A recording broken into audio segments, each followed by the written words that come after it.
3029 locomotive নিয়ে 2 ঘন্টা 25 minute বিলম্বে কমলাপুরের 3 নম্বর প্ল্যাটফর্ম থেকে ছেড়ে যাচ্ছে রংপুর অভিমুখী আন্তনগর রংপুর এক্সপ্রেস।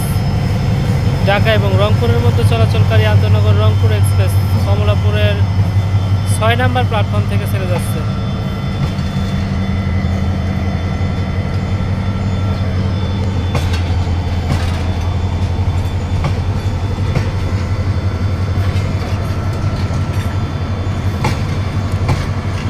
দেখা যাক রংপুর অভিমুখী আন্তনগর রংপুর এক্সপ্রেসের যাত্রী কেমন।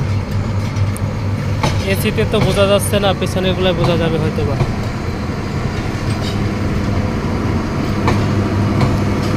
এত বিলম্ব হলে যাত্রী কিভাবে থাকে বলেন?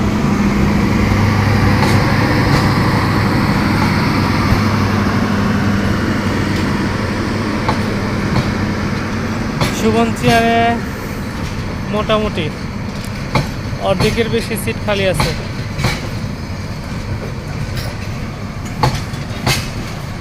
প্রত্যেকটা বগিতে অর্ধেকের বেশি সিট খালি আছে। ঢাকা থেকে ছেড়ে যাচ্ছে আন্তনগর রংপুর এক্সপ্রেস।